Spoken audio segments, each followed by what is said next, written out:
네, 여러분 제가 이번에 준비한 강의는요. 여러분들이 호텔리어, 예비 호텔리어 분들을 위한 제가 좀 특강을 준비를 했습니다. 혹시 호텔 산업에 대해서 조금 알고 계시는 분들이 있으실까요? 호텔. 네, 흔들어 주셔가지고.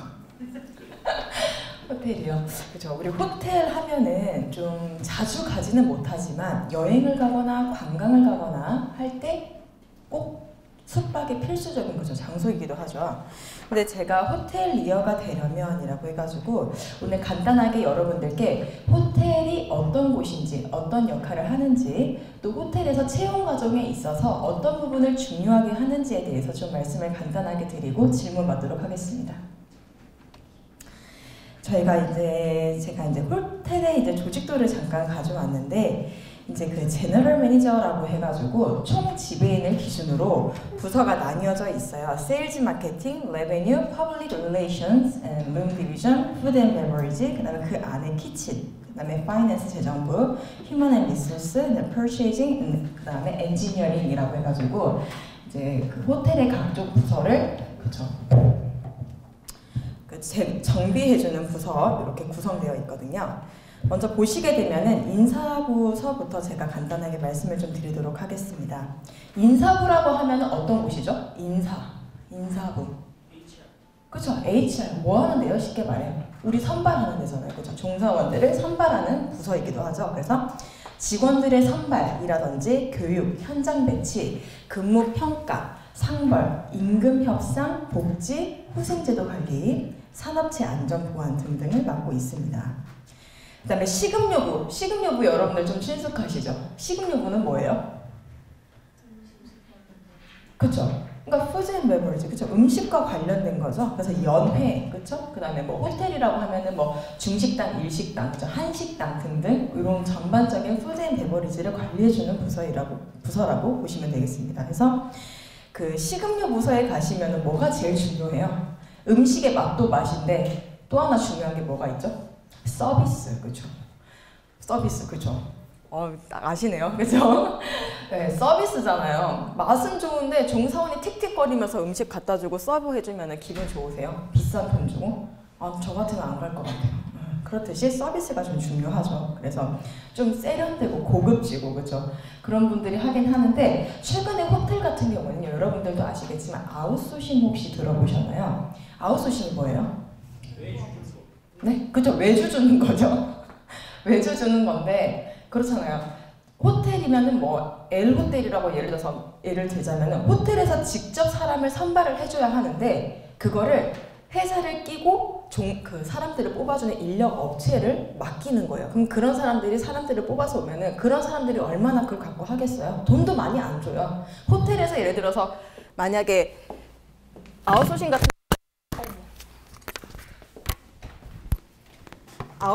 경우에는 죄송합니다. 우리가 하루에 받는 돈의 임금이 있죠. 예를 들어서 여러분들이 하루 일당이 우리가 10이라고 칩시다. 호텔에서는 이 돈을 다 줘야 되거든요. 근데 아웃소싱에 업체를 끼면은 이분들이 중간에 수수료를 먹는 거예요. 얼마를 받아요? 한 3만 원 뗄걸? 최저 시급 기준으로 한 7만 원 정도? 이 사람들이 3만 원 먹는 거예요. 그러다 보니까 정규직과 비정규직의 차이가 나겠어요? 안 나겠어요? 문제가 나요. 그래서 호텔에서는 최대한 직접적인 채용을 거치려고 하는데 그러한 좀 최근에 좀 한계점, 아웃소싱을 너무 많이 이용을 하고 있기 때문에 그러한 좀 한계점이 있다라는 사실을 제가 좀 간단하게 좀 말씀드리고, 되도록이면 그런 업체를 끼는 것보다 호텔에서 직접적으로 채용을 해야 되는데 호텔의 지금 최근의 흐름도가 사실상 좋지가 않아요. 사실. 그래서 좀 그런 한계점이 있다라는 거. 그다음에 레스토랑 같은 경우에도 제가 좀 예시로 가져왔는데 다양해요. 이제 그 호텔마다 차이점이 있는데 한식, 일식, 중식, 뭐 조선 호텔, 뭐 힐튼 호텔, 뷔페 해서부터 그냥 간단하게 뭐 베이커리로 즐길 수 있는 델리 코너도 있다라는 거. 그다음에 키친, 그죠? 조리부죠. 혹시 조리 쪽으로 관심 있으신 분들이 있으신가요? 조리? 뭐 나는 그죠? 없으시죠? 혹시 호텔이면 부서 생각하고 계시는 부서? 뭐 호텔에 좀 취업하면은 어떤 쪽의 부서로 좀 가고 싶다? 없으세요? 조리 쪽은 그쵸. 음식을 이제 만드는 부서이다 보니까 이거 같은 경우에는 자격증, 한식, 일식, 중식 이런 자격증을 따신 분들이 조립으로 많이 가려고 하시죠. 간단하게 그냥 볼게요. 그 다음에 호텔에 제가 있을 때도 저는 프론트 오피스에 있었거든요. 그래서 프론트 오피스에서 이제 고객을 가장 먼저 맞이하는 부서이기는 한데 이 프론트 오피스에는 프론트 데스크, 그죠? 가장 큰 역할을 차지하고 있는 쪽이라고 보시면 돼요. 그러니까 1층에 딱 들어가서 가장 먼저 고객을 맞이하는 곳이라고 보시면 되거든요. 근데 그 일선에 있는 종사자들이 외국어 능력이 조금 부족하다든지 아니면 응대를 하는 거에 있어서 좀 뭔가 어설퍼. 그럼 될까 안 될까요? 네, 그래서 여기 들어가기까지는 어학 실력서부터 그냥 인성 마인드, 언어가 사실 좀 부족하더라도 그런 기본적인 손님을 응대하는 거에 있어서 스마일, 센스, 그죠? 스피드 이런 3S라는 단어가 있을 정도로 그것만 잘 해도 그죠? 응대하는 거에 있어서 큰 문제점은 없는데 프론데스크가 가장 큰 역할을 차지하고 있고 컨시어지라고 있어요. 제가 지금 다음 학기 호텔 강의를 좀 이제 제가 찍고 있거든요. 그래서 관심 있으신 분들은 이제 신청하셔서 들으시면 되는데 이 컨시어지 같은 경우에도 뭐냐면은 호텔에 외국 손님들이 많이 오시죠. 근데 그 주변 지역을 알까요? 예를 들어 동대문에 근처에 있는 호텔이에요. 외국 손님들이 동대문 근처에 두타 쇼핑몰이 있고 이렇게 쇼핑몰도 있고 지하철역도 있고 주변에 관광지들이 있잖아요.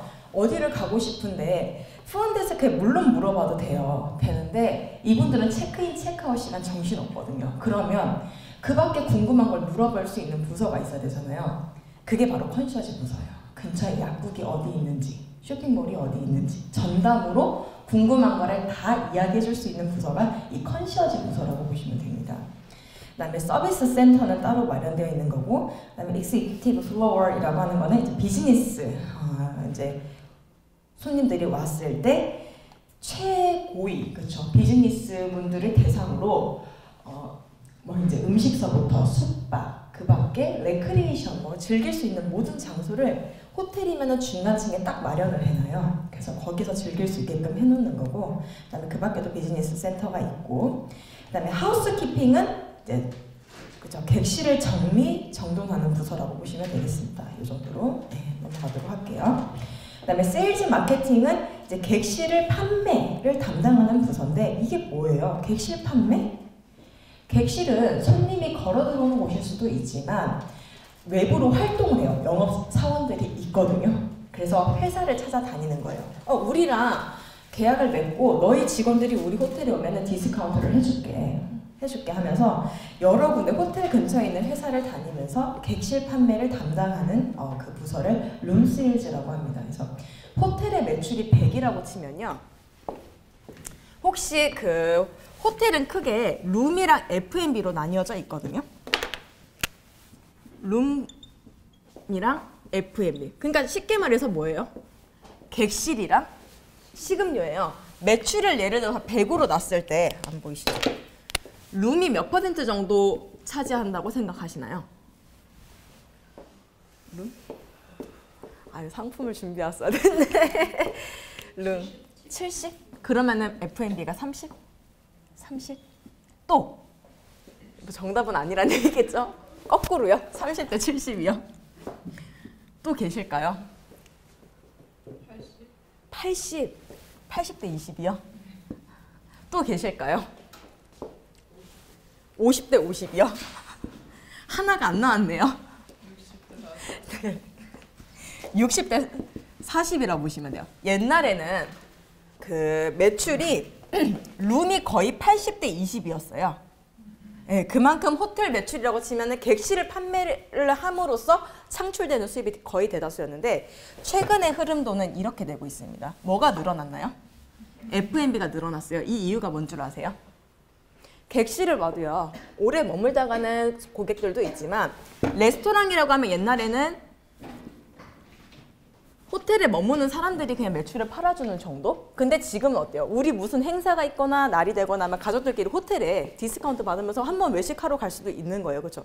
그렇듯이 F&B를 이용하고자 하는 수요층이 늘어나고 객실의 비중이 조금 떨어졌어요. 그래서 6대 4 정도의 비중으로 지금 매출이 대부분의 호텔, 특급 호텔들이 나타나고 있다라고 생각하시면 되겠습니다. 그 다음에 뱅킷이라고 하는 것은 우리 결혼식, 그쵸? 신라 호텔도 제가 얼마 전에 학교 행사 때문에 같이 한번 갔다 왔는데 그 영빈관이라 해서 혹시 뭐 전지현 씨, 그쵸? 그 다음에 그 류현진, 그 야구 선수인가요? 결혼했잖아요. 신라 호텔, 송혜교 씨, 그죠? 그게 다 어디서 했어요? 호텔에? 연예부서예요. 그렇듯이 큰 행사라든지 이런 행사들은 이제 그 연예부서에서의 매출이 크게 작용을 하고 있는데 이 판촉부에서도 이 뱅킷이랑 이제 룸이라고 해가지고 크게 그러니까 F&B랑 룸을 나눠서 판매를 하고 있다라고 보시면 되겠습니다. 되셨나요? 네, 넘어갈게요. 그다음에 revenue department라고 하는 거는 그 revenue라고 하는 거는 매출이에요, 그죠? 그래서 호텔의 매출 분석 및 경쟁사 동향 파악 업무를 맡고 있다. 네. 그다음에 room reservation이라고 하는 거는 객실 예약을 담당하는 부서라고 해서 예약부라고 보시면 되는데 혹시 여러분 그 예약 같은 경우에도 아시다시피 호텔에서 직접 전화해보고 예약하시는 분? 네? 아, 전화로 해서 하는 사람 거의 물론 있을 수도 있습니다. 네, 당일 예약. 근데 그 자리 그게 호텔의 예약이 다 있을 수도 있고 보통은 앱 요즘에 아시나요? 네, 그렇죠. 앱을 통해서 하거나 가격 비교해보고 인터넷에서 바로 예약을 하시죠.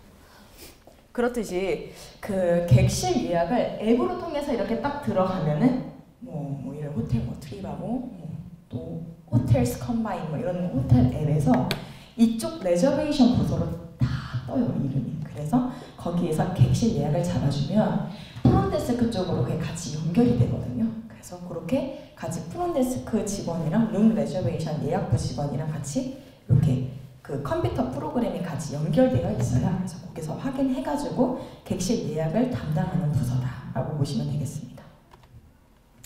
그다음에 홍보부는 뭐 간단하게 그렇죠. 따로 호텔의 뭐 스페셜 메뉴라든지 이벤트 같은 거를 전달해주는 부서다라고 이제 보시면 되겠고요.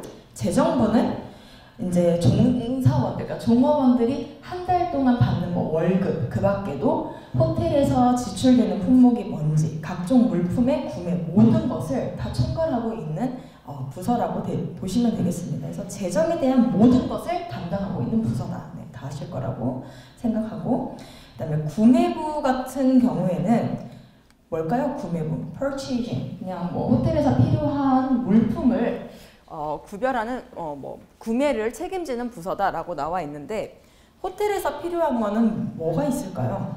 호텔에서 필요한 거? 구매부? 네, 그렇죠. 그러니까 객실에서 필요한 게 있을 거고 쉽게 생각하면 푸드 앤 베버리지에서 필요한 물품이 있을 거고 이 모든 물품을 나눠서 그죠? 룸에서 필요한 룸 메뉴 그죠? 그다음에 뭐 우리 베스트룸에서 가면은 뭐 욕실, 뭐 타월, 뭐 모든 거, 린스, 샴푸, 뭐 로션 모든 거를 다 이 구매부에서 책임을 지고 있고요, 그렇죠? 그게 이제 하우스 키핑 부서로 가서 필요한 걸 전달해주고 또 F&B 같은 경우에는 각각의 또 레스토랑이 나뉘어져 있잖아요. 한식, 일식, 중식, 양식, 뭐 뱅킷 부서의 담당 직원들에게 구매를 해서 그렇게 딱 나눠서 이제 전달해주는 부서다라고 보시면 되겠습니다. 그 다음에 시설부 같은 경우에는요, 그쵸? 유지, 보수, 관리. 객실에서 고객들이 딱 나가는데 이머전시 라이트라고 해서 문 앞에 나가면 딱 불이 켜져 있는 게 있어요. 우리 그 자동으로 불 켜져 있는 거 있죠. 사람들 들어가면. 근데 그게 안 되는 경우가 있어요. 근데 외국 친구들은 가끔씩 전화가 와요. 내가 들어왔는데 불이 안 켜진다고. 이거 뭔 일이냐. 그거 혹시 호텔에 무슨 일이 있는 거냐. 이렇게 전화 온 친구가 한 번 있었어요. 프론데스크에 0번을 눌러서 물어보는데 아 그거 불 위에가 나간 거라고. 자동으로 걸어가면 딱 켜지는 불 있잖아요. 나간 거라고 하니까 바로 우리 그 시설부에 담당 우리 직원분께서 올라가셔가지고 고쳐주셨던 기억이 나는데 그 밖에도 이제 모든 시설의 유지, 보수, 관리를 담당하고 있는 부서다라고 이제 보시면 되겠습니다. 다음에 저희가 이제 뭐 이제 즐겁고 좋은 점 그리고 힘들고 어려운 점 이렇게 나와 있는데 제 경험상으로 호텔리어를 함으로써 즐거운 점은 뭐냐면요. 그거예요. 사실 호텔리어가 돈이요 많이 받을 것 같으세요? 호텔리어, 특급 호텔 기준으로 그냥 호텔 비슷해요? 많이 받을 것 같으세요? 아닐 것 같으세요? 그냥 뭐 시급에 비례해서 그냥 받을 것 같아요, 그냥. 네, 호텔리어가 생각보다 이렇게 급여가 사실 많지는 않아요. 네, 많지는 않고 특급 호텔 기준으로 한 보통 연봉 한 2,200? 500죠. 정도 돼요. 네, 알아보시면 다 아실 거니까. 그만큼 사실 뭐 이렇게 서비스를 막 이렇게 고품격하게 하는 것 치고는 많이 주는 건 아니네 라고 생각이 들죠. 근데 그분들은 하시는 분들도 10년 이상 하시거든요. 그게 왜 그러냐면 서비스에 대한, 그러니까 서비스를 함으로써 내가 봉사를 하고 있고 자기 자신에 대한 만족, 그리고 딱 그 유니폼을 입었을 때 유니폼 입고 일하는 게 너무 좋아서요. 항공과 하시는 분들도요, 예뻐 보이니까 하고 싶다라고 하시는 분들이 있으셨어요. 그렇듯이 서비스도 서비스인데 고객을 응대하는 거에 있어서 내가 하는 게 너무 좋다라고 하시는 분들은 그죠, 하시는 거고, 다만 힘들고 어려운 게 체력적인 소모가 좀 커요. 항공과도 보면 알겠지만 면접 볼 때 호텔도 마찬가지예요. 3교대 근무거든요. 그러면 호텔에서 일을 할 때 3교대 근무인데 새벽조가 당첨이 됐어요. 추운 날 막 파카 뒤집어 쓰고 가야 돼요. 잠이 많다거나 서 있는 힘이 없다거나 하시면 저는 그냥 그 친구들한테 얘기해요. 오래 못 버티겠다. 뻔하거든. 잠 많고 그쵸, 힘 없고 서 있을 힘 없고 9시간 동안 서 있어야 되는데 그거 어떻게 버티실 거예요. 그렇듯이 좀 체력적인 면에서 좀 한계를 느끼신 분들은 앉아서 하는 사무직 하셔야죠. 그죠? 그런 체력적인 면이 좀 크고요. 그다음에 간혹 가다가 우리 서비스업 그러자, 감정노동이라 그래서 진상고객. 한 번씩 뭐 아르바이트를 해보셨다든지 하시는 분들은 아실 거예요. 진상고객들이 가끔씩 나와요.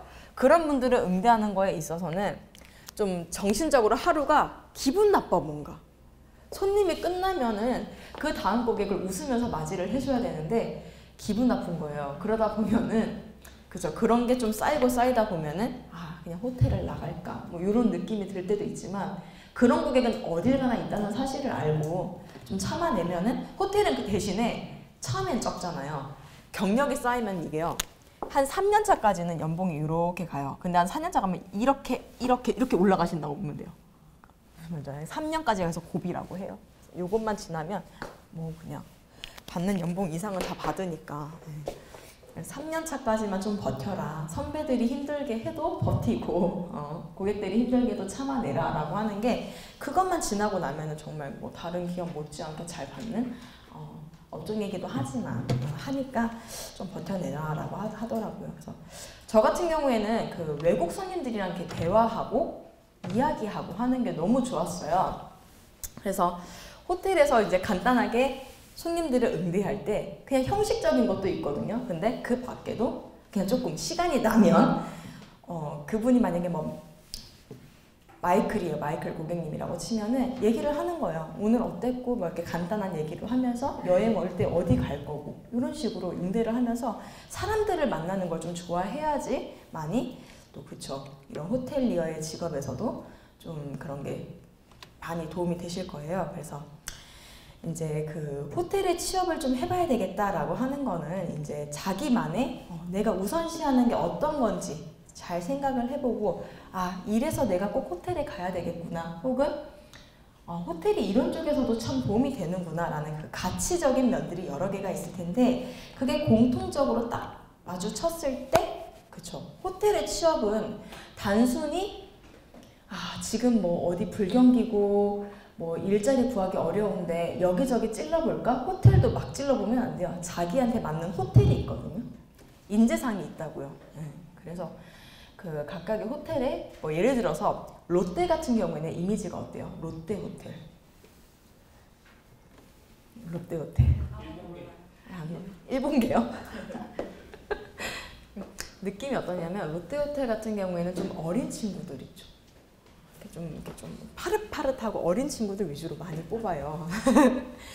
그리고 힐튼 같은 경우에는 좀 어린 친구들보다는 좀 베테랑 분들, 그러니까 잘 바뀌지 않고 쭉 해오신 분들이기 때문에 좀 연령층이 있고, 그다음에 하얏트 같은 경우에는 좀 외국에서 공부하고 오신 분들이 있어서 인재상이, 우리 호텔은 이렇게 늘씬한 사람들을 원하잖아요. 근데 다 그런 건 아니거든요. 그래서 이미지적인 것도 자기랑 좀 부합을 하는지 잘 알아보시고 지원을 하셔야 되겠다라는 말을 저는 학생들한테 꼭 얘기를 해주거든요. 그래서 그렇게 자기한테 맞는 부분, 그럼 그게 뭐 물론 이미지도 될 수도 있겠지만 그 회사가 추구하는 가치, 인재상을 꼭 보시고 그거를 지원을 해라라고 저는 얘기를 해줘요. 그래서 그런 게 참 중요하고, 그다음에 제가 이제 성공적인 면접을 위한 이미지 메이킹이라고 했는데 이제 그냥 이거 간단하게 그냥 호텔에 꼭 취업을 다 하신다는 전제에 제가 뭐 이제 준비를 해봤지만 그냥 재미있게 그냥 아 이런 부분이 있구나라고 그냥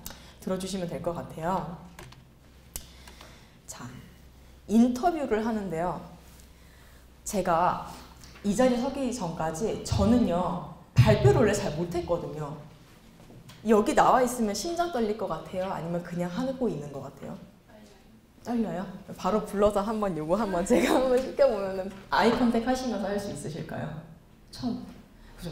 이게 다 그 프랙티스라고 하죠. 연습에 뭐 이렇게 거쳐서 아이 컨택을 해주고 얘기도 하고 표정 이런 걸 저는 보지는 못하지만 저는 연습을 해서 이 자리에 선 거거든요. 그래서 저는 얘기를 진짜 못했어요. 초등학교 손 들고 발표하잖아요. 그냥 알아도 그냥 가만히 이러고 있었거든요. 근데 왜 그랬는지 몰라요. 그래서 무슨 말이냐, 인터뷰 같은 거를 할 때도 우리가 그 연습을 하고 하듯이 언어, 그다음에 외모, 그다음에 태도 세 가지가 있어요. 아, 면접 보려면 예쁜 사람은 되고 안 예쁜 사람은 안 되고 뭐 그래서 요즘에 뭐 성형을 해야 되고 이런 얘기하는데 그런 거 아니에요. 그런 게 아니고 면접이라고 하는 거는 그렇잖아요. 우리가 느낌, 그렇죠? 그러니까 필링이라고 하잖아요. 연인이 됐건 면접자가 됐건 발표자가 됐건 봤을 때 호감이고 아, 이 사람이 얘기를 잘 해주냐, 혹은 복장이 어떻냐, 태도가 공손하냐, 이걸 보는 거지 뭐 잘생기고 못생기고 그렇게 막 따져가는 게 아닌 거거든요. 그래서 세 가지 중요한 거는 언어, 외모, 태도 세 가지가 있어요. 호텔에서는. 즉 말을 하는데 너무 수줍음을 많이 타거나 너무 막 아이 컨택 못 하거나, 복장은 딱 그 면접 복장은 우리 검정 색깔로 갖춰 입잖아요. 근데 뭐 정말 뭐 청바지를 입고 가거나 스키니진을 입고 가거나 그런 거 아니잖아요. 그래서 기본적인 것만 맞춰주고 우리가 대화 내용만 잘 해주면 면접에서의 말, 그쵸? 인터뷰만 잘 응해주면은 호텔에서도, 그쵸? 호텔리어로서의 자격을 보고 뽑아줄 거다라는 거예요. 그래서 보시게 되면은 아까 언어, 그쵸? 외모, 태도 세 가지를 제가 말씀을 드렸는데 그 엘버트 멜라비안이라고 하는 그 멜라비안의 법칙이 있어요. 보이는 시각적인 요소가 55%, 청각적인 요소가 38%, 말의 내용이 7% 정도로 결정된다고 해요. 즉, 뭐가 좀 가장 커요, 크기는? 딱 봤을 때. 네, 시각적인 요소가 크고 그 다음이 언어, 그렇죠? 청각적인 요소, 그다음에 말의 내용 순서로 이제 있는데 그게 이 세 가지가 결국은 앞서서 말씀드렸던 외모, 그렇죠? 태도, 그 다음에 언어라는 겁니다. 이 세 가지를 잘 해야 된다라고 해서 그 대화 내용도 물론 있지만 시각적인 요소와 청각적인 요소와 말의 내용이 각각 다 조화를 이루어야지만이 되겠다라는 거를 말씀을 드리겠습니다.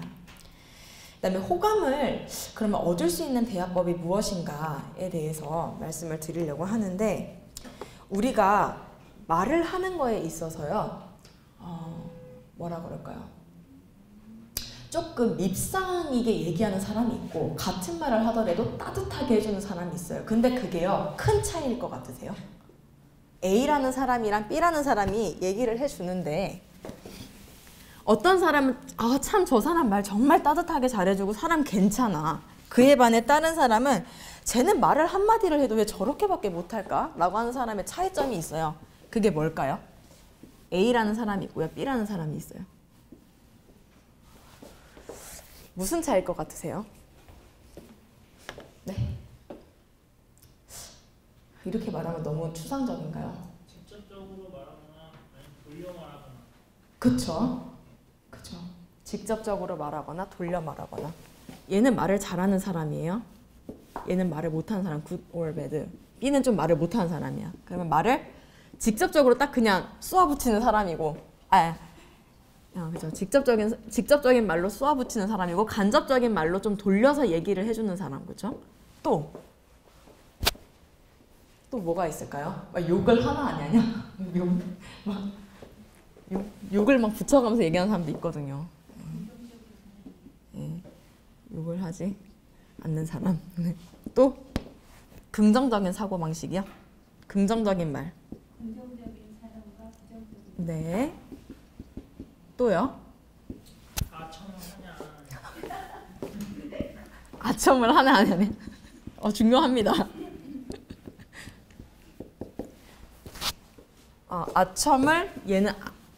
아첨을 하는 게 좋은 건가요?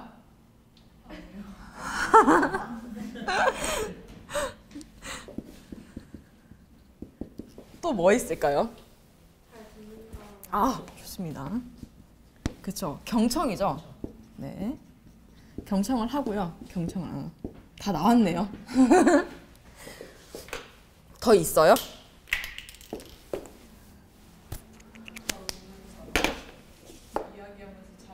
웃는 사람. 웃는 사람, 그쵸. 웃음이 있는 사람과 좀 웃음 없이 웃음이 없는 사람. 이 정도로 우선하고 볼까요? 그죠. 호감을 얻을 수 있는 대화법. 근데 여러분들 이거 지금 다 아시잖아요. 근데 얘기할 때 다 이게 A라는 사람, 여기서 A라는 사람처럼 다 하고 계세요. 상대방이 얘기할 때. 그렇게 안 되지 않아요. 어떻게 간접적으로 매번 얘기를 하고 좀 열받으면 욕이 나올 때도 있죠. 그 다음에 긍정적인 생각을 하고 아첨하지 않고 경청해주고 웃음 있게 함. 매번 이렇게 할 수 있어요. 조금 힘들 수도 있는 대화법이긴 하지만 우리가 지금 제가 말씀드리는 거는 누굴 기준으로 말씀을 드리는 걸까요? 그죠? 그러니까 입장은 종사원의 입장에서 이제 말씀을 드리는 거예요. 근데 이제 호감을 이제 얻는다라고 하는 거는 이거예요. 큰 거 아니고요. 기분이 나쁠 수도 있고 좋을 수도 있어요. 근데 앞에 말 한마디만 그냥 붙이면 돼요. 예를 들어서 길을 가는데 외국 같은 경우에는 어떠냐면요. 조금만 이렇게 탁 이렇게 부딪혀요. 막 지하철 우리 사람 되게 많잖아요. 오늘도 사람이 너무 많더라고요. 근데 가는데 탁 부딪히고 가는데 그냥 무조건 excuse me예요. 그냥 excuse me. 그게 한국말로 뭐예요? 실례하겠습니다. 네, 실례하겠습니다. 우리나라 말 좀 더 길어서 안 하나? 혹은 죄송합니다. 이렇게 하고 그냥 지나가면 되거든요. 근데 어때요? 바쁘니까 그냥 정신없이 그냥 가는 거야. 그러면 뒤에서 아유 뭐 저 사람이 막 치우고 막 아저씨들 막 얘기하시잖아요. 그렇죠?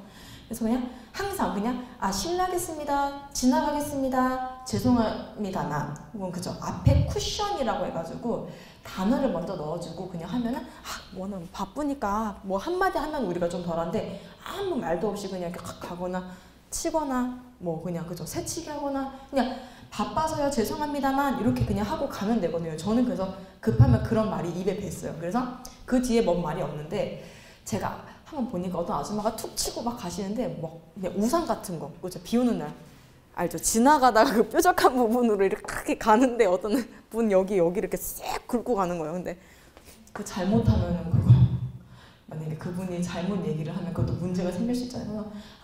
지나가겠습니다 라고 한 다음에 지나갔으면 될 수 있었을 것을 그렇게 안 해가지고 하는 경우가 있단 말이에요. 그래서 우리가 얘기를 할 때는 좀 그죠?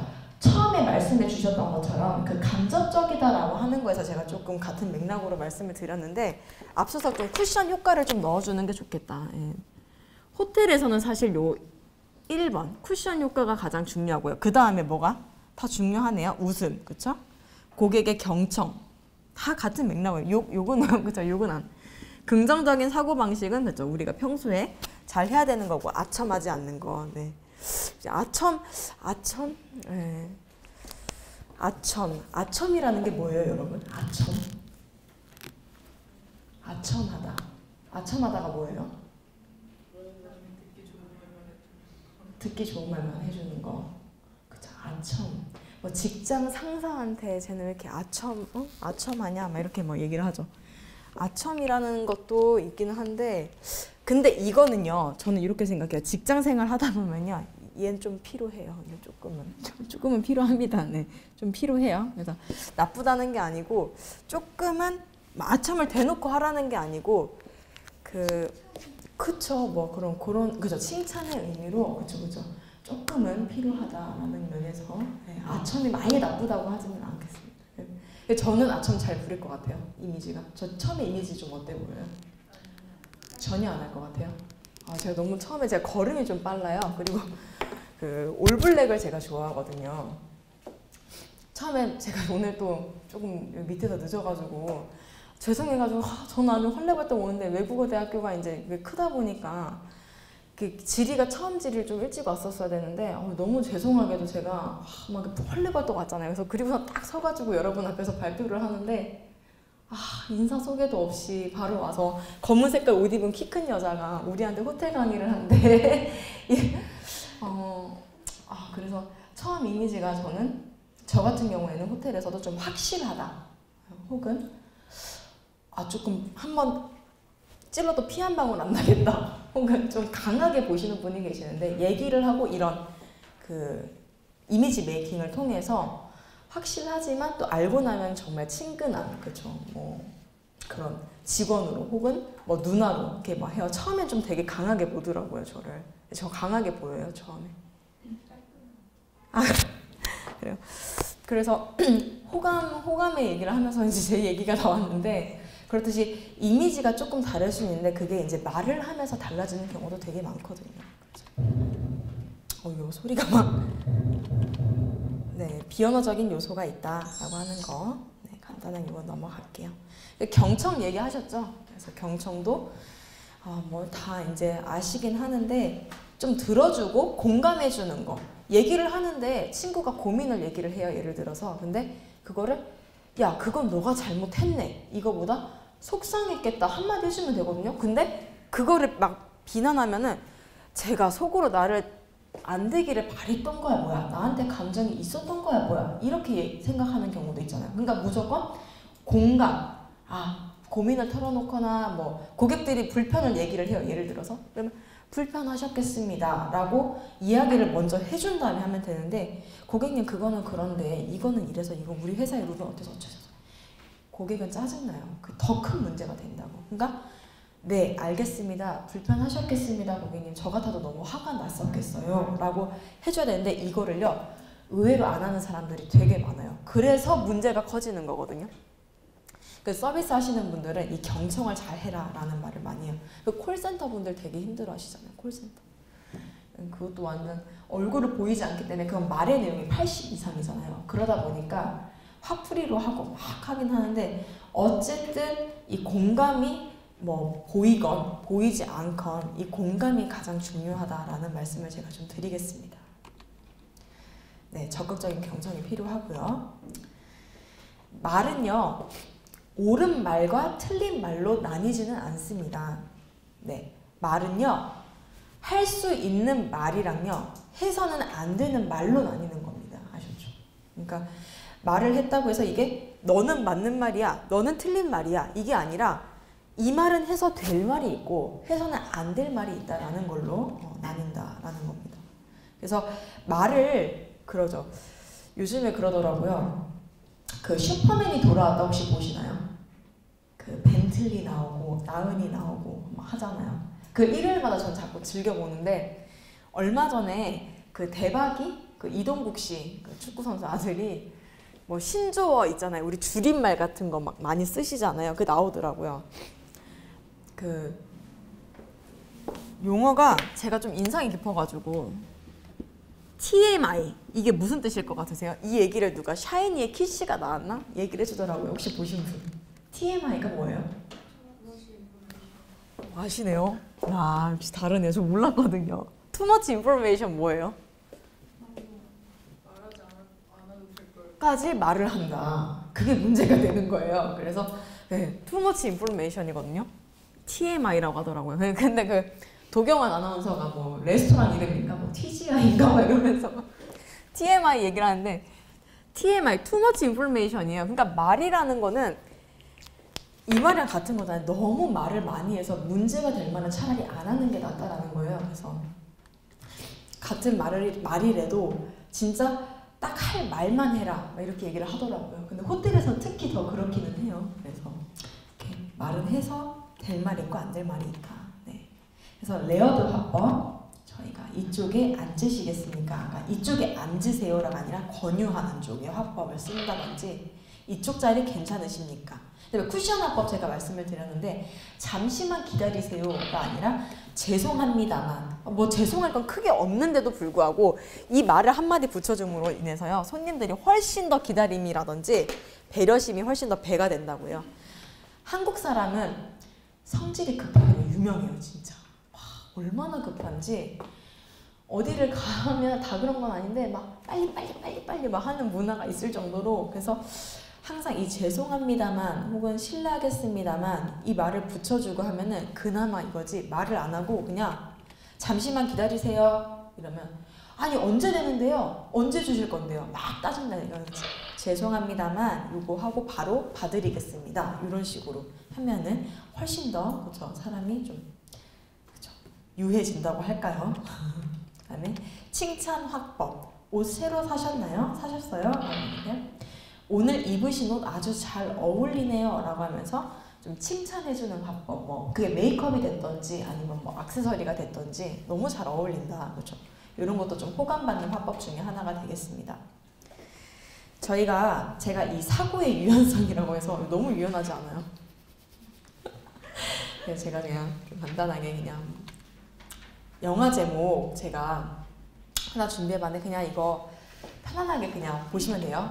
이거 혹시 비읍 베테랑 자, 두 번째 문제 부산에 오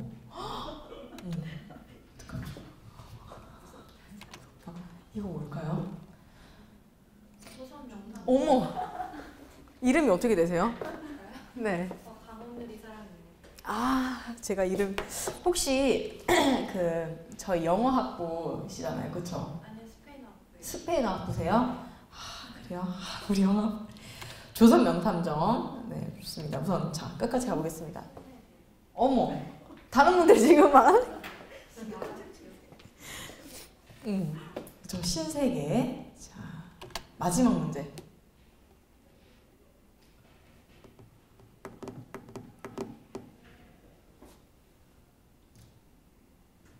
좀 어려우시네요. 그쵸? 하나라도 어려운 게 있어 다행이다. 하나만 알려드릴까요? 여기 끝에 그냥 상품을 하나 걸었어요.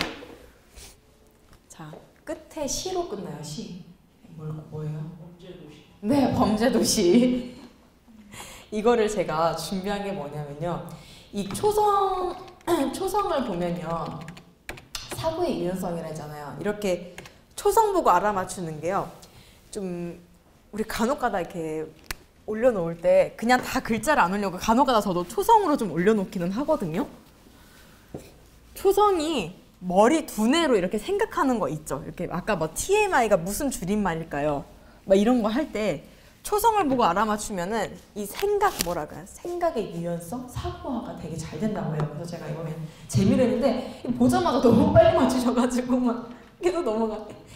네, 마지막까지 저희가 이제 그죠 범죄 도시까지 했고 제가 요거 읽기 전에 제가 한 가지를 잠깐 보여드리려고 하는데 요거 하고 제가 혹시 궁금한 거 있으시면 질문 받도록 할게요. 그 채용하는 거에 있어서 이게 면접표예요. 이것도 그냥 제가 하나 이게 그 기업에서 그 입사 그쵸 인사 담당자가 요거를 갖고서 평가를 합니다. 간단하게 그냥 문항 한번 보여드리고 싶어가지고 제가 준비를 했거든요. 첫 번째로 준비성 및 이제 적극성. 그래서 이런 거 질문 나가는 거예요. 그렇죠? 혹시 필요하신 분들은 그 자료 받으셨나요, 다? 아, 네네네, 좋습니다. 그래서 뭐 호텔 산업에 대해서 알고 있는 대로 이야기해 주십시오. 혹은 고객 만족. 이거를 제일 물어봐요. 우리 회사는 어떤 일을 하는 곳, 혹은 우리 부서는 어떤 일을 하는 부서라고 알고 지원을 하셨습니까? 라고 물어봅니다. 그쵸? 이거 같은 1번이랑 3번 같은 맥락이죠. 그 다음에 일반적인 성향 및 인간관계라고 나와 있는데 이거 물어봐요 진짜. 저도 처음에 이거 물어보더라고요. 자기의 수업 분석. 장점과 뭐 좀 단점 정도? 장점이 뭐고 단점이 뭔지. 근데 단점 얘기하라고 해서 여러분들 단점 다 얘기하실 거예요? 얘기하시면 안 돼요. 그거 단점을 하되 그거를 장점으로 승화시키는 거. 제가 너무 막 이런 거예요. 완벽해서 친구들이 피곤해하는데 그거를 통해서 저는 무슨 일이든지 완벽하게 할 자신이 있습니다. 이런 식으로 아시겠죠? 그걸 단점이라고 하면 그걸 다시 장점으로 올려주는 거예요. 그 다음에 타인과 비교해서 당신의 뛰어난 점을 말씀해 보십시오. 이거 좀 어렵잖아요. 장점이랑 연결지어서 말씀해 주시면 되고 성격 같은 것도 너무 떨어지는 성격이거나 무난하게 가시는 거. 그냥 사교성 있고 이야기하는 거 좋아하고 이런 식으로 면접은 좀 무난하게 봐주시는 게 좋겠다. 그렇죠? 너무 솔직해서도 좀 안 돼요, 사실상. 그다음에 긴장하고 있는 것 같은데 소심한 성격의 소유자라고 생각하십니까? 아, 면접을 봐서 제가 좀 떨리는데 평소에 긴장은 안 하고요. 오늘 준비하고 있는 게 많아서 이런 식으로 이렇게 돌려서 좀 얘기를 해주셔야 되겠다. 그렇죠? 한 번씩 그냥 보세요. 본인이 이제 맞는 걸 찾아가셔야 되는데 직업관 및 인생관이 있어요. 이게 호텔뿐만 아니라 다른 회사에서도 같이 적용이 되는 건데요. 일하고자 하는 목적, 그렇죠? 포부, 사회생활에서 당신이 중요하게 여기는 것은 무엇이고 당신의 삶의 보람은 무엇인지, 그렇죠? 복서나 커피 시중 중 잔일을 시키신다면 어떻게 하시렵니까? 이 물어볼까요? 이 문항은 조금 짓궂은 데서 간혹가다 이렇게 떠보기는 하는데 많이 묻진 않지만 요런 그냥 진짜 딱 센스 있게 넘기셔야 되는 질문인 거잖아요. 이거는 그렇죠? 그 다음에 학창 시절의 활동 같은 것도 보시면은 자신 있는 과목과 재미가 없었던 과목. 근데 이것도 심지어는 지원하고자 하는 회사의 그런 부서랑 연결지어서 내가 정말 뭐 사회 혹은 뭐 국어가 싫었는데 하는 과목이 하는 부서가 그런 과목이랑 연결되어 있으면 어쩔 수 없이 막 자기소개서에나 이력서에다가 또 막 쓰시잖아요. 그렇죠? 근데 너무 뻥이 들어가면은 이런 딱 던지는 질문에서 막힐 수가 있으니까 그렇죠? 자기의 부서랑 적당하게 연결 지어서 준비를 하시는 게 좋겠다. 그다음에 일상생활에서도 아르바이트 경험 같은 것도 많이 물어봐요. 그다음에 아르바이트를 하는 게 요즘은 꼭 회사에 인턴 하긴 하는데 아르바이트 경험으로 인해서 아, 이 친구가 사회생활 경험이 있구나 라고 하면서 회사에서도 많이 가산점을 주는 경우가 많습니다. 그다음에 일반 교양 시사면에서도 신문의 어느 면을 가장 먼저 읽고 해외여행을 해본 적이 있는지, 그렇죠? 그 밖에도 보시면 아시겠지만 인성, 인간관계, 직업관, 노사관, 그다음에 정서, 그렇죠? 네, 이런 일반 사항, 전공을 자기 것으로 소화를 하는지, 그렇죠? 시사에 대해서 관심과 이해가 있는지. 여기에서 면접이 한 10분, 뭐 1대1 면접은 한 15분 정도 하거든요. 호텔에서 면접은 저는 한 40분 정도 봤던 것 같아요, 저는. 저 같은 경우는. 그러니까 이런 인성관 같은 거를 한 30분 정도 보고요. 나머지 10분은 영어 테스트 정도. 언어는 또 보니까. 그래서 그 정도로 했는데 크게 문제가 안 되면 여기에서 그냥 면접은요, 너무 잘하려고 하시면 안 돼요. 그렇다고 너무 못해서도 안 되지만 남들 하는 만큼만. 그래서 가장 좋은 방법은 기업에 가고자 하는 기업이 있으면 관련된 요즘은 동아리 같은 걸 한다고 해요. 선배님들 있죠.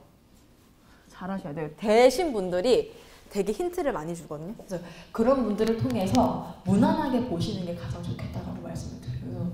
그래서 호텔에 관심이 있던 뭐 다른 타 기업이 됐던지 간에 되신 분들 혹은 주위에 아시는 분들 뭐 교수님이 되셔도 좋고 해서 힌트를 얻어서 자기만의 단어로 소화를 시켜서 묻는 게 가장 좋겠다. 너무 잘 보려고 튀게 보면 안 되겠더라고요. 그래서 그런 면접에 관련된 인터뷰까지 제가 좀 준비를 해봤고요. 제가 준비한 거는 여기까지인데 혹시 더 궁금하신 점 있으실까요? 질문. 그래도 뭐 호텔이 됐던지 아니면 뭐 면접이 됐던지 궁금하신 사항 있으실까요? 초가 아무래도 많을 것 같은데. 네네. 아, 그게요? 호텔 말씀하시는 거 보시죠. 네, 호텔. 네. 호텔 같은 경우에는 네, 아무래도 여자가 많습니다. 여자가 많고. 근데 그 여자가 많긴 한데 최근에는 호텔이 여자가 좀 더 많은데 한 6대4? 네, 남자도 꽤 많긴 많거든요. 근데 여자들 아시잖아요. 우리나라 어때요? 언니, 그죠? 뭐 동생 맞는 사람들끼리 모여서 그냥 그죠? 같이 집단 문화다 보니까 우리나라 아직까지 개인 문화는 아니에요. 그래서 같이 잘 어울리면 크게 뭐 문제가 될 건 없고 아무래도 위계 질서 문화다 보니까요. 나이가 어떻게 되신지는 모르겠지만 처음에 호텔을 들어가는 그 나이 연령이 21살분이 23살이 있고 26살이 있다고 해요. 이 사람이 이 친구가 먼저 호텔에 입사를 했어요. 그럼 뭐예요? 선배죠, 선배. 그렇죠? 선배. 이분이 뒤에 입사를 했어요. 누구 뭐예요? 후배. 근데 이 사람이 뭐 학력도 좋고 뭐도 좋고 막 해. 그냥 호텔은 전문대 나와서도 그냥 취업할 수 있거든요. 근데 갔더니 선배라고 부르래요. 다른 뭐 지배인님들이. 도저히 못 부르겠다 이거야, 이 친구가. 그렇게 되면 이제 문제가 돼요. 그래서 그런 좀 애로사항은 있어요. 그러니까 먼저 들어가면 나이 연령층에 상관없이 카지노도 마찬가지예요. 선배라는 걸 좀 붙여줘야 되고. 그리고 사적인 자리에서 이제 이분이 아유 언니 그래도 호텔에서는 하고 나와서는 그냥 우리 저 그냥 편안하게 이름 불러줘요. 이러면은 괜찮은 거예요. 근데 이걸 못 버티고 선배라는 말을 못해서 나오는 경우도 좀 많이 봤어요. 그래서 그런 것만 아니면 비위만 잘 맞춰주면 크게 어려운 건 없고요. 남자분들은 뭐 크게 문제될 건 없어요. 예, 우리 여자들 사이에서만 좀 잘하면 될 것 같습니다. 네, 또 다른 질문 있으실까요? 또 궁금한 거. 어느 호텔에서 저는 롯데호텔에서 프론데스크 했었었고요. 이제 그 동대문 쪽에서도 제가 이제 관광호텔 쪽에서도 F&B 같이 했었습니다. 또 궁금하신 거 있으실까요? 외국인이요. 네. 저도 정말 영어야 뭐 부문에서 보건데 네. 뭐 A라는 호텔을 예약을 하려고 하는데 네. 호텔에 예약이 뭐 다 가득 찼다 그러니까 다른 호텔로 연결해 주겠다 이런 내용이더라고요. 아, 네네. 그러면 롯데 호텔 같은 경우에는 네. 다른 호텔로 어디로? 아, 네. 그런 경우는 흔히 말해 턴어웨이. 스카우트 되나요 혹시? 네네네네. 질문 잘 주셨어요. 그게 이제 호텔에서 전문 용어로 턴어웨이 서비스라고 해요. 그게 그러니까 fully booked라고 해가지고 예약이 만료가 된 상태에서 호텔은 예약을 받아주잖아요. 근데 취소를 하는 경우가 있거든요. 근데 취소를 안 하고 다 온 거예요. 객실이 300개인데 혹시 몰라 취소하는 고객이 있어서 한 320개 정도를 받아두거든요. 근데 다 온 거예요. 그러면 이 20명, 그쵸? 20명이 와서 우리 객실 예약했는데 객실 우리 어디로 가? 근데 롯데호텔을 예로 들자면 없는 거예요. 그러면 턴어웨이 근처 호텔로 보내주는 거거든요. 그러면은 서울 지역에 만약에 뭐 롯데호텔이 이렇게 있으면 근처에 뭐 서울역 근처잖아요. 그럼 뭐 힐튼이 될 수도 있고 조선호텔이 될 수도 있고 연결을 지어줘요. 그래서 약간 디스카운트 한 금액으로 타 호텔에서 객실을 업그레이드 시켜줄 수 있고 타 호텔로 보내주는 경우가 있는데 이런 경우 많을까요? 많지 않을까요? 사실 많지는 않아요. 많지는 않은데 그래도 성수기에 조금 일어날 수는 있거든요. 이제 예약 사항이 좀 넘쳐가지고 일어날 수는 있는데 할인해서 보내주는 거예요. 같은 그 타 호텔. 네. 그러면 그 회사들이 네. 분명히 호텔끼리도 네. 다들 치킨 게임으로 경쟁에 들어갈 거 아니에요. 네네네. 뭐 롯데 경우에는 뭐 힐튼을 뭐 힐튼이 좋다면 뭐 이러겠죠. 근데 네. 뭐 자기네들이 싫어하는 호텔이 있을 거 아니에요. 그쵸, 그쵸. 우리가 경쟁자가 이렇게 하는 생각하는 호텔이 있을 거 아니에요. 네네네. 그런 절대 안 보내주겠죠. 그쵸. 이제 그렇게 넘쳤을 때 호텔들끼리 협약을 맺은 호텔들이 있는 거죠. 그래서 그 호텔들 내에서 기브앤테이크로 주고받고 해준다라고 정도로 보시면 되겠습니다. 네, 질문 잘해주셨어요. 그 호텔에서 나와요, 예약할 때. 또 다른 질문 있으실까요? 또 질문이 있는데요. 네. 너무 질문이 많으셨어요. 어떡해요. 네, 하십시오. 네, 그 픽업 서비스 공항에 픽업가 있잖아요. 네. 근데 각 호텔마다 그 픽업을 다 따로따로 운영하나요? 아니면 호텔끼리 뭐 뭉쳐갖고 픽업을 해주는 서비스가 있는지? 고객에서 이제 그러니까 고객이 공항에 이제 딱 내리면은 픽업을 하는 그 서비스가 있는데 따로따로 하는지 아니면은 뭐 같이 하는지 그 말씀이신 건가요? 고객. 저는 생각에는 너무 비용이 많이 들어가거든요. 그 서비스 같은 경우에는요, 고객들이 예약을 할 때, 이제 호텔에 예약을 하잖아요. 레저베이션 부서로 예약을 할 때, 우리가 어라이벌 데이트랑 디퍼셜 데이트를 예약을 해줘요. 그러면은 호텔 고객들이 우리는 리무진 서비스가 필요한데 픽업을 해주러 옵니까? 라고 보통 물어봐요. 그러면은 보통 특급 호텔들에서는 그거를 보통은 픽업을 가요. 네, 가요. 가서 호텔이 뭐 만약에 마이클이라는 고객이 막 이제 오잖아요. 그러면은 호텔을 만약에 팻말을 이렇게 들고 이렇게 찾아요. 어느 게이트로 몇 번 코너로 오라고 해서 고객을 직접 픽업해가지고 옵니다. 네, 다 개인적으로. 근데 네. 그렇게 개인이 네. 1대1씩이나 1대1 이제 그날 만약에 이제 마이클 외에도 다른 고객들이 더 있을 경우에는 같이 픽업을 오는 경우도 있고요. 그렇지 않고 만약에 다른 고객이 없는데 이 한 사람이다 하면은 가야죠. 네. 호텔에서는 갑니다. 주기적으로 이제 그런 뭐 인천공항이면 인천 뭐 이런 식으로 해가지고서는 게이트에서 만나서 고객들을 픽업을 해갖고 옵니다. 네. 다른 또 질문 있으신가요? 픽업 서비스는 사실 그리고 그 특급 호텔에서는 보통 해주기는 하는데 안 해주는 데는 이제 고객들이 개별적으로 그 리무진 버스를 타고 오고 그 도는 것도 호텔에서 도는 것도 이제 공항까지는 아니고 근처 그러니까 인천공항에서 예를 들어서 만약에 롯데호텔이다라고 하면은 롯데호텔에서 직접 가는 경우도 있지만 중간 지점 경유를 기점으로 버스를 내리는 정류장에서 다시 롯데호텔로 오는 그 셔틀버스식으로 그러니까 운행해주는 호텔들도 있어요. 그러니까 다 끝까지는 못 가고 이런 식으로 운행되는 데도 좀 있어요. 그거는 호텔마다 그냥 디펜스예요. 경우에 따라 다른 거예요. 네. 아까 면접에서 네. 면접에서 언어 테스트 10분 정도 보셨다고. 네, 저는 봤습니다. 네네. 근데 네, 영어로 하고요. 그냥 이제 자기소개. 네, 그거를 제가 이제 또 저희 강의에서 준비를 하고 있는데 자기소개. 호텔에 왜 지원을 하려고 했는지, 그러니까 한국말을 거꾸로 영어로 번역해서 자기소개랑 왜 이 부서에 지원을 했고 또 앞으로의 자기 뭐 희망 포부는 어떻게 되는지. 여자들 같은 경우는 저 그냥 제너럴 매니저가 되고 싶다, 총지배인이 되고 싶다 이렇게 얘기 당당하게 하는 사람도 있습니다. 그래서 영어로 그거를 하시면 되는데 아까 나눠드렸던 요거를 좀 영어로 그냥 준비를 간단하게 하시는 과정이라고 보시면 되겠습니다. 네. 또 다른 질문 있으실까요? 평균 연수하는 그 정도 되나요? 호텔 같은 경우에도요. 아까 제가 그 말씀드렸잖아요. 급여와 조금은 관련이 있는데 보통적으로는 아까 어떻게 된다 했죠? 급여가? 몇 년만 버티라고 했죠?